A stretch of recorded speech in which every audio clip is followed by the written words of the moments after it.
우리가 스스로 행위를 조사하고 여호와께로 돌아가자. 마음과 손을 아울러 하늘에 계신 하나님께 들자. 아멘. 자, 오늘은 예레미야애가 3장 40절에서 41절 말씀을 가지고 사랑하는 우리나라 6.25 73주기를 맞이해서 말씀을 나누어 보도록 하겠습니다. 우리 신자는 두 개의 나라에 소속되어 있습니다. 하나는 하나님 나라에 소속된 천국 시민이고요. 또 하나는 대한민국이라는 국가에 소속되어 있습니다. 하나님 나라는 우리의 영혼을 통치하고 대한민국은 우리의 생활을 통치하는 나라 속에 우리는 이 두 나라 속에 들어가 있습니다. 오늘은 6.25 전쟁 73주기 되는 해입니다. 전에 제가 한번 말씀드린 적이 있는지 모르겠는데 저희 아버지도 6.25 전쟁 때 태어나셔가지고 그때 북에서 내려오셨어요. 저희 할머니가 저희 아버지 갓난아기 때 안고 북에서 내려오셨어요. 그래서 황해도 옹진군이 저희 아버지 고향으로 저는 그렇게 알고 있습니다. 그래서 6.25 전쟁하면 저희 이제 할머니 할아버지 다 돌아가셨지만 북에서 사셨던 분들이기 때문에 6.25 하면은 저희 가족들도 굉장히 생각하고 또 이야기 나눌 것들이 되게 많았던 가족인데요. 이제 좀 시간이 많이 지나고 나니까 요즘에 또 시대도 바뀌고 사회도 많이 바뀌어서 그런 이야기들을 좀 많이 안 하고는 있지만 원래 이맘때쯤 되면은 군인 아저씨들한테 편지도 쓰고 6.25 희생자들 가서 저기 현충원이나 이런 데 가가지고 견학도 하고 막 그랬던 학교 다닐 때 이제 그랬던 적이 있었는데 여러분들도 학교에서 그런 활동들을 하는지 모르겠습니다. 어쨌든 그래서 오늘이 무슨 6월 23일이나 24일 혹은 6월 26일이면 그냥 원래 하던 거 설교하려고 그랬는데 딱 6월 25일이어가지고 그래서 오늘은 우리가 기독교인이자 동시에 대한민국 국민으로서 어떻게 살아야 되는지 나라를 위해서 우리 신자들이 뭘 해야 되는지를 말씀을 드리려고 합니다.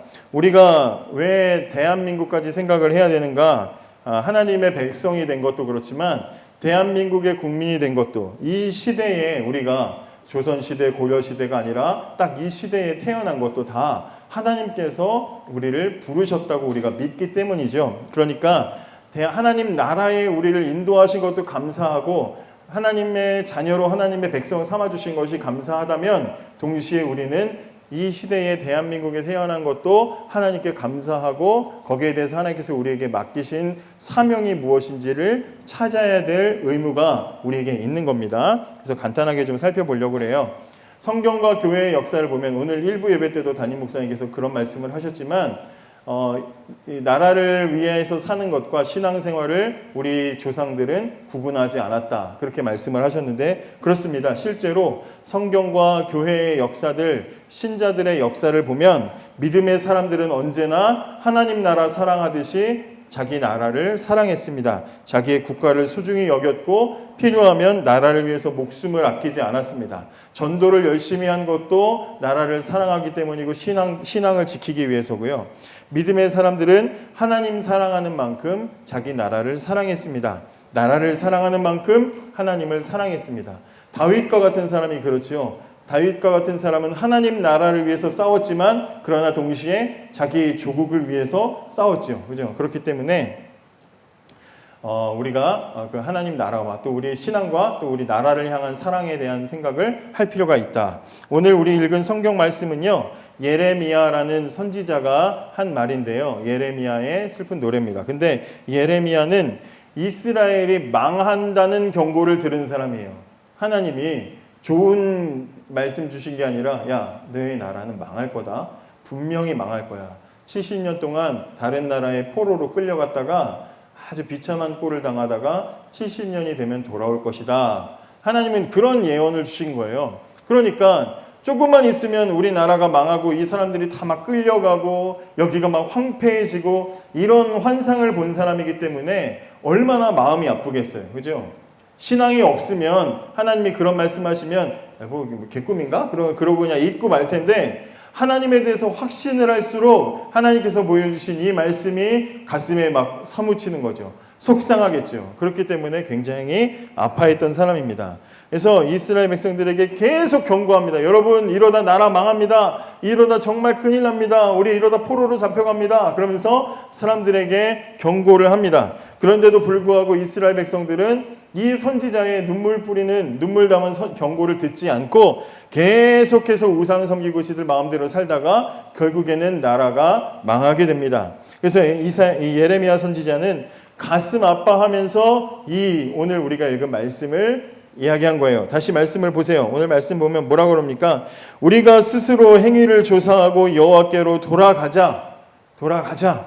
마음과 손을 아울러 하늘에 계신 하나님께 들자. 이렇게 얘기합니다. 마음과 손을 아울러 하늘에 계신 하나님께 들자. 자, 그래서 예레미야 선지자가 이 외친 말씀 속에 우리나라를 위해서 우리가 무엇을 해야 되는지를 두 가지 교훈을 살펴보려고 합니다. 첫째로 우리는 우리 나라를 위해서 기도해야 합니다. 자, 따라해 보세요. 나라를 위해 기도하자. 나라를 위해 기도할 필요가 있습니다. 하나님께서 예레미야에게 너희 나라 망할 것이다 하셨어요. 그러자 나라가 망하기 직전이면 보통 나라가 망한다더라 그러면 뭐부터 해야 되겠어요? 외교 정책을 다시 세우고 군사 시설을 다시 확충하고 뭐 이런 부분들을 힘을 써야 되는데 예레미야 선지자는 나라가 망한다 그랬더니 뭐라 그래요? 우리 하나님께 마음과 손을 다 하나님께 들자. 마음과 손을 든다는 건 뭐예요? 기도한다, 항복한다는 거예요. 하나님밖에 없어요. 항복한다는 건 하나님이 저보다 더 세요. 하나님의 힘이 필요해요. 나는 안 돼요. 나는 못해요. 인정하는 게 항복하는 거죠. 나는 못해요. 나는 안 돼요.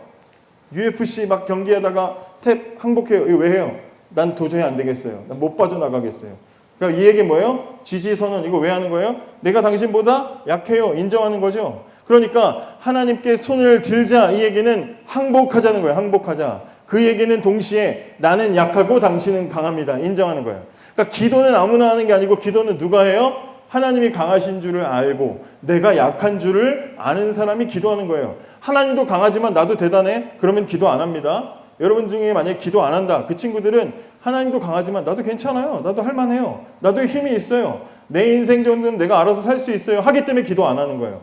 하나님이 나보다 훨씬 강하시고 나는 하나님 앞에서는 아무것도 아니에요. 하나님 없이 나는 아무것도 할 수 없어요. 하면 인정하는 사람은 뭐부터 해요? 항복하고 기도하는 거예요. 그래서 기도할 때 항복하고 손든다. 이게 기도할 때의 그 모습이 하나님께 항복한다는 뜻이에요. 자, 여러분들은 어떻습니까? 기도하고 있습니까?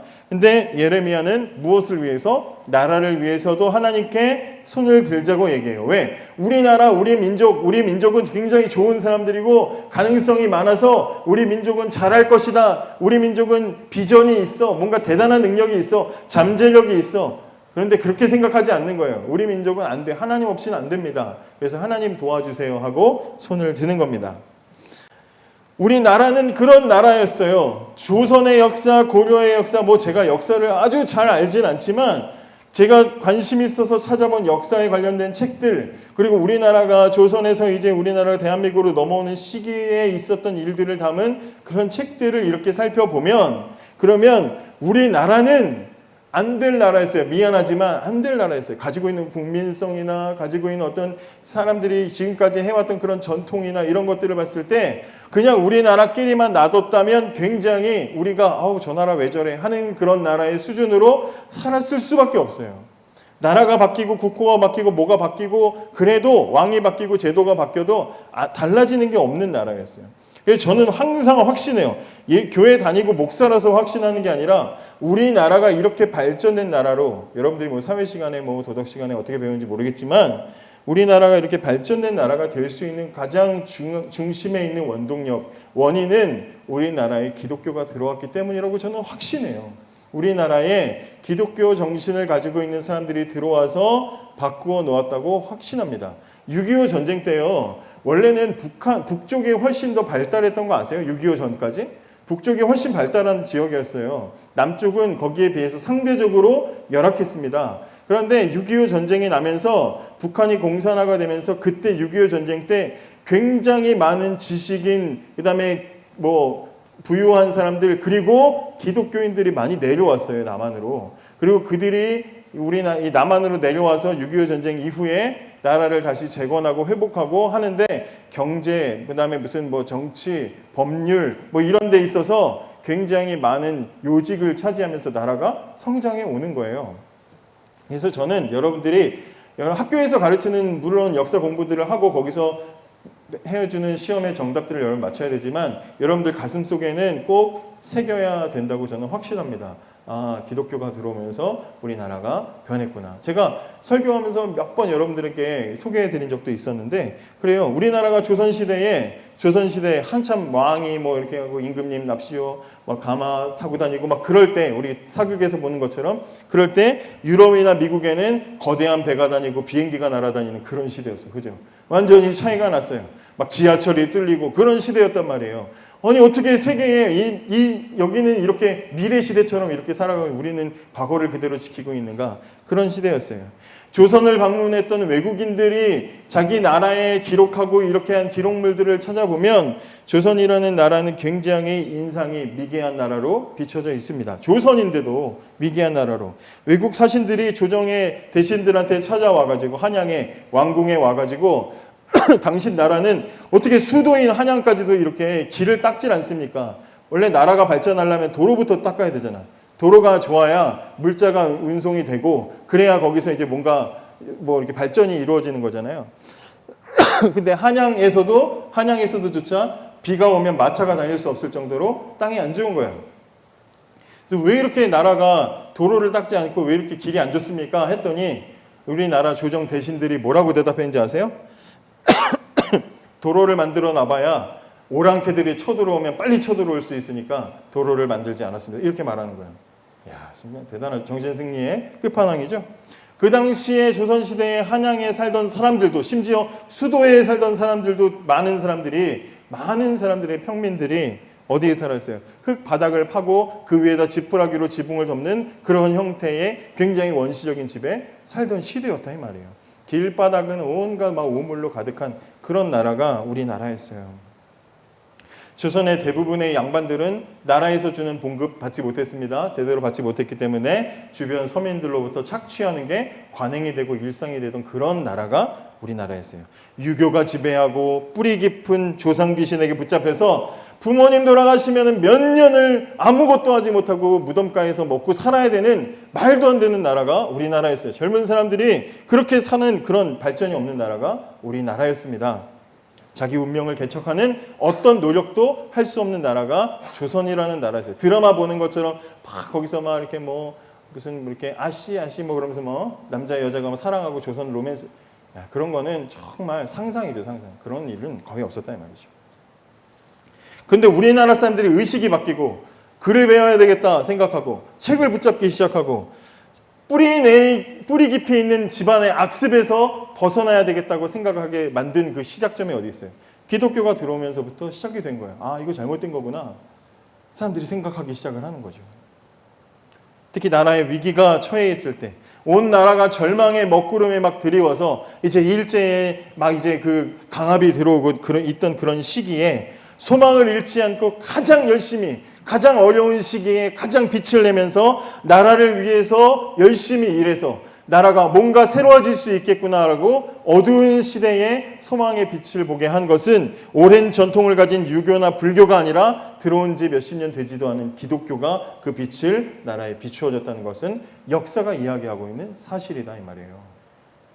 1904년에 러일 전쟁이 벌어졌을 때 우리나라 마당 앞에서 얼마나 우리가 약하면 우리 마당 앞에서 러일 전쟁을 해 말도 안 되게 싸우잖아요.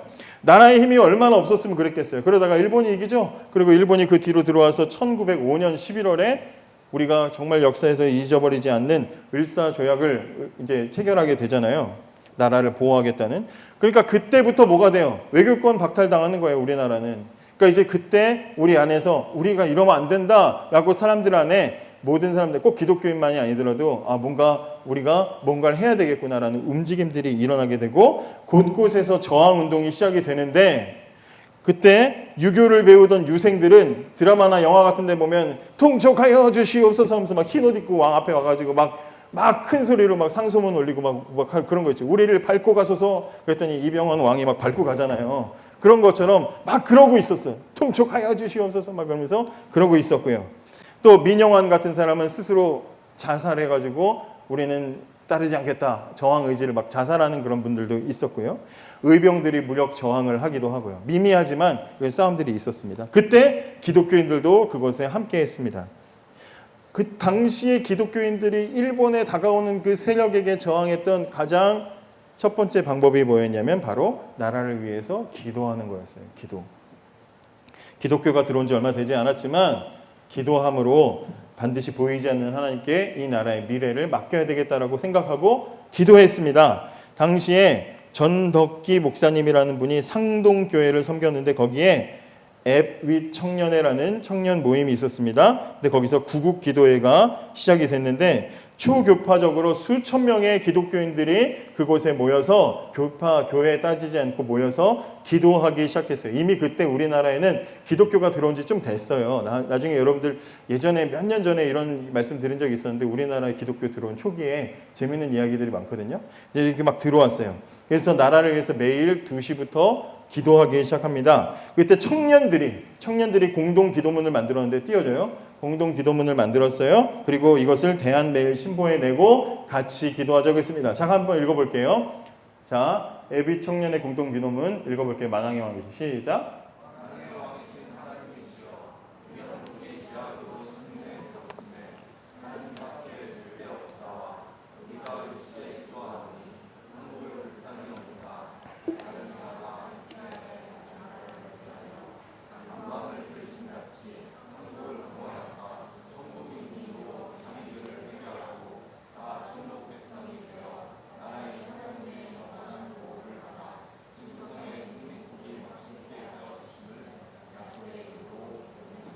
야소의 이름이 예수님이고요. 그죠? 그리고 야리미야가 예레미야, 이사야 그렇게 돼 있어요.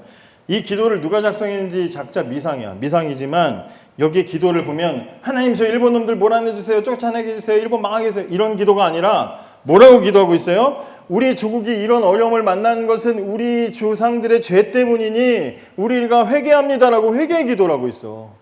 그죠? 기도의 수준이 굉장히 높아요.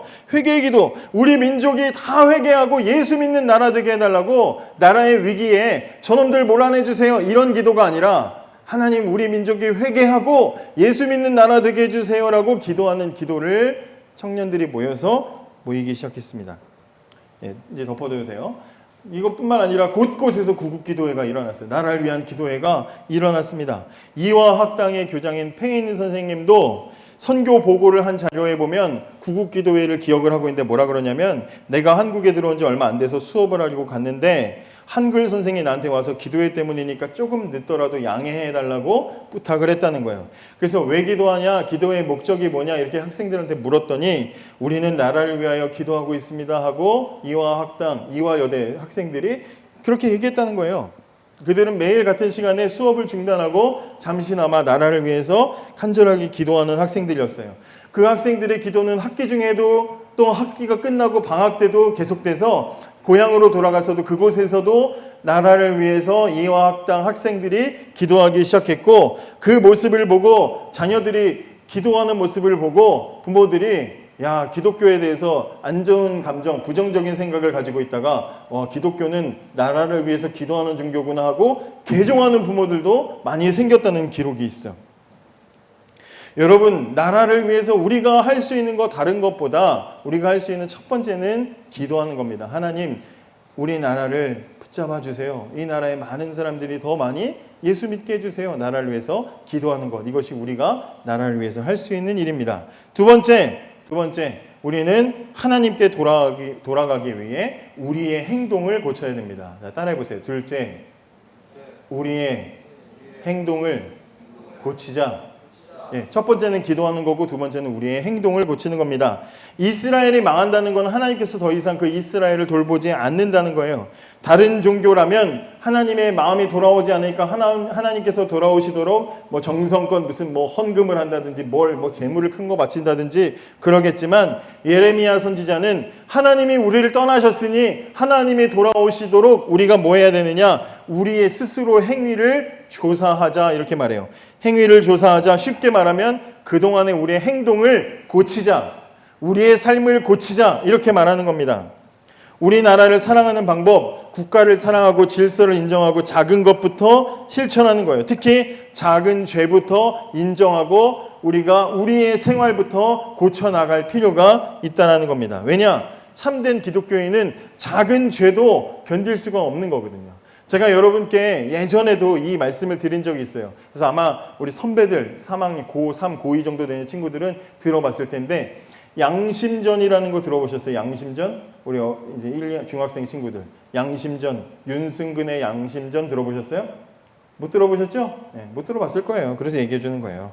자, 부흥 시절에 우리나라가 막 부흥하던 시절에 윤승근이라는 사람도 예수를 믿었어요. 그 사람도 예수님을 믿고 많은 사람들이 부흥은 일시에 동시에 많은 사람들이 하나님을 만나고 막 그런 일들이 일어나는 게 부흥이거든요. 그래서 그런 중에 우리나라가 한참 그럴 때 윤승근이라는 사람도 이제 주님을 만나게 된 거예요. 그러고 나니까 자신의 지난 과거의 삶을 돌아보고 회개하게 됩니다. 근데 이 사람에게 일어났던 마음속에 있었던 일 중에 뭐냐면 이 사람은 이제 벽제인가? 벽제 출신인데 벽제 화장터에 있는 그쪽 출신인데 이 사람이 사실 이제 불량배같이 깡패같이 그렇게 살던 사람이야. 근데 이 사람이 회개를 하던 중에 옛날에 자기가 동전을 만드는 그런 공장에서 일을 했었는데 동전을 만드는 공장에서 일하면 이제 월급이 나오잖아요. 근데 실수로 월급이 원래 자기가 받는 것보다 좀 더 나온 거야. 월급이 생각보다 좀 더 나왔어요.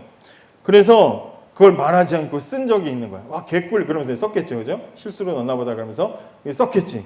근데 회계를 하다 보니까 자꾸 그 생각이 나는 거야. 그거 얼마 되지 않을 텐데 돈 더 들어와서 그걸 그냥 남몰래 썼던 그게 양심에 찔리고 너무 생각이 나는 거야. 그래서 내가 뭐 10년이 지났지만 이 돈을 갚아야 되겠다. 그리고 이제 그 돈을 갚으려고 자신의 직장, 옛날에 다니던 직장에 찾아갔는데 이미 직장이 문을 닫아버렸어. 직장이 없어. 그래서 이 돈을 어떻게 줘야 되지? 내가 이거 아니면 회계가 완전히 안 끝날 것 같은 거야. 그래서 그 돈을 가지고 어디로 찾아가냐면 지금의 이제 재정부를 찾아간 거야. 찾아가서 내가 이제 왜냐면 이제 화폐도 개혁이 돼가지고 옛날에 자기가 그 돈을 이제 받아주질 않으니까 이제 그 재정부를 찾아가가지고 내가 거기에 해당하는 얼마만큼의 돈을 가지고 왔는데 이제 드리려고 합니다. 그랬더니 왜 오셨습니까? 물어봐요. 그래서 내가 이러이러한 사람인데 20년 전에 내가 나라에서 준 돈을 내가 실수로 좀 더 받았습니다. 근데 이제 내가 20년 지났지만 양심에 찔려가지고 내가 예수 믿다 보니까 안 될 것 같다고. 그러면서 이제 돈을 돌려드리려고 왔습니다. 그리고 찾아왔다는 거야. 그래서 이걸 받은 사람이 뭐라 그러냐면 아니 대부분의 사람들은 나라 돈 받으면 거저 먹으려고 그러고 눈먼 돈 공짜로 먹으려고 그러는데 어떻게 기독교인이 되면은 20년 전에 얼마 되지 않는 돈 더 먹었다고 그걸 갚으려고 찾아오는가. 그래서 야 이거야말로 양심이 들어있는 돈이다 해서 그 돈을 양심전이라고 부르고 그 돈을 받았다는 증서를 써준 것을 준 거예요. 그걸 어떤 선교사님이 그걸 나중에 챙겨가지고 그거에 대해서 이야기를 하는 기록이 남아있어요. 그게 윤승근의 양심전이야. 나라가 회복될 때 어떤 일이 일어나요?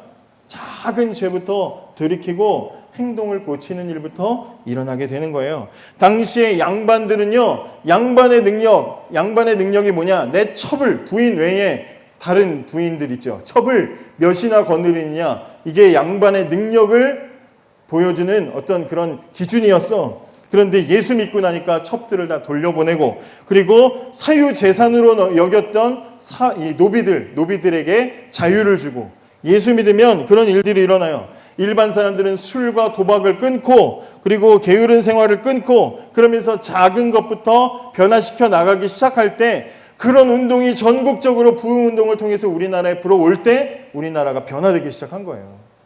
그러면서 이제 그걸 맞물려서 여러 가지 우리나라 경제 발전과 함께 나라가 지금에 이렇게 이르게 되었다 이 말이에요. 전 세계 어딜 가도 유튜브 이렇게 보면 전 세계 어딜 가도 우리나라 인터넷 제일 빠르고 뭐 먹고 사는 거 제일 빠르고 그죠? 정보 제일 빠르고 시설 잘 돼 있고 이런 나라가 없다 그러잖아요. 그런 나라가 된 데에는 우리나라의 기독교의 역할이 굉장히 있었다라는 겁니다. 나라를 사랑하는 방법, 물론 여러분들 중에 좋은 경제인, 좋은 정치인, 좋은 나라를 위한 일꾼들이 되어서 여러분들께서 여러분들의 자리에서 굉장히 나라를 위해서 중요한 역할들을 하실 줄을 믿어요. 그러기를 위해서 저나 우리 선생님들은 기도하고 있고 당연히 여러분들의 부모님도 기도하고 계시죠.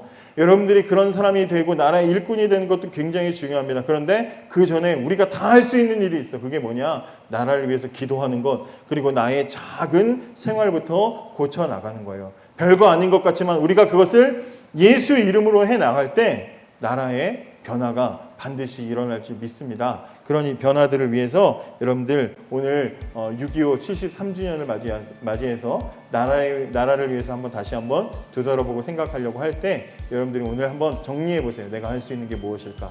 나라를 위해서 내가 무엇을 기도해야 되는가? 점검하시고 나라를 위해서 꼭 기도할 수 있는 생활을 고칠 수 있는 우리들 되었으면 좋겠습니다. 기도하겠습니다.